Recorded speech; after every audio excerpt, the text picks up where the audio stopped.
UN-ൽ പാകിസ്ഥാന്റെ കളി കഴിഞ്ഞിരിക്കുന്നു എന്ന റിപ്പോർട്ട് പുറത്തുവരുന്നു. ആദ്യമായി കിർഗിസ്ഥാന്റെ പ്രവേശനം UN-ൽ ഉണ്ടായിരിക്കുന്നു. ജർമ്മനിക്ക് വലിയ തിരിച്ചടി ലഭിച്ചിരിക്കുന്നു എന്നുള്ള റിപ്പോർട്ടുകൾ പുറത്തുവരുന്നു. 2027 UN സുരക്ഷാ കൗൺസിൽ തിരഞ്ഞെടുപ്പിന്റെ റിപ്പോർട്ടുകളാണ് ഇപ്പോൾ പുറത്തുവരുന്നത്.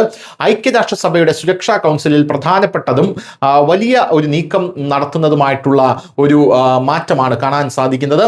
2026 ജൂൺ 3 നടന്ന വളരെ മത്സരാധിഷ്ഠിതമായിട്ടുള്ള ഐക്യരാഷ്ട്രസഭയുടെ പൊതുസഭ തിരഞ്ഞെടുപ്പിൽ കിർഗിസ്ഥാൻ വൻ വിജയം നേടി. ഇന്ത്യയുമായി അതിർത്തി പങ്കിടുന്ന അയൽരാജ്യമായ പാകിസ്ഥാന് പകരം ഏഷ്യ പസഫിക് ഗ്രൂപ്പ് മീറ്റിംഗിൽ കിർഗിസ്ഥാൻ ഇനി പങ്കെടുക്കും എന്നുള്ളതാണ് പ്രധാനപ്പെട്ട കാര്യം. ഇതോടെ ഈ ശക്തമായ UN കമ്മിറ്റിയിൽ നിന്നുള്ള പാകിസ്ഥാന്റെ പിന്മാറ്റവും പൂർണ്ണമായി എന്നുള്ളതാണ് നമുക്ക് മനസ്സിലാക്കാൻ സാധിക്കുന്നത്. കിർഗിസ്ഥാന്റെ പുതിയ കാലാവധി 2017 ജനുവരി 1 മുതൽ 2028 ഡിസംബർ 31 വരെ 2 വർഷം നീണ്ടു നിൽക്കും. 1992 ഐക്യരാഷ്ട്രസഭയിൽ ചേർന്നതിനു ശേഷം ചരിത്രത്തിൽ ആദ്യമായാണ് ലോകത്തിലെ ഏറ്റവും ശക്തമായ സുരക്ഷാ കൗൺസിലിന്റെ മേശയിലിരിക്കാൻ കിർഗിസ്ഥാന് ചരിത്രപരമായിട്ടുള്ള അവസരം ലഭിക്കുന്നത്. ഏഷ്യ പസഫിക് സീറ്റിനായി കിർഗിസ്ഥാനും ഫിലിപ്പീൻസും തമ്മിൽ കടുത്ത മത്സരം നടന്നു. 4 റൗണ്ട് വോട്ടെടുപ്പിന് ശേഷം കിർഗിസ്ഥാൻ 142 വോട്ടുകളുടെ വൻ ഭൂരിപക്ഷത്തോടെ വിജയിച്ചു. അതേസമയം ഫിലിപ്പീൻസിന് 49 വോട്ടുകൾ മാത്രമേ ലഭിച്ചിട്ടുള്ളൂ.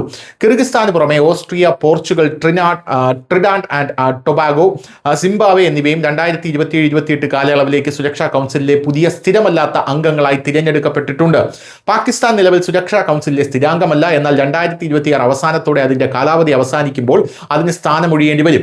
ഈ തിരഞ്ഞെടുപ്പിന് ശേഷം പാകിസ്ഥാന് പുറമെ ഡെൻമാർക്ക്, ഗ്രീസ്, പനാമ, സൊമാലിയ എന്നിവരും 2026 അവസാനത്തോടെ കാലാവധി പൂർത്തിയാക്കുകയാണ്. ഈ 5 രാജ്യങ്ങളും ഇപ്പോൾ പുതിയതായി തിരഞ്ഞെടുക്കപ്പെട്ട രാജ്യങ്ങളാൽ മാറ്റി സ്ഥാപിക്കപ്പെടുമെന്നുള്ളതാണ് report. News desk, news India Malayalam.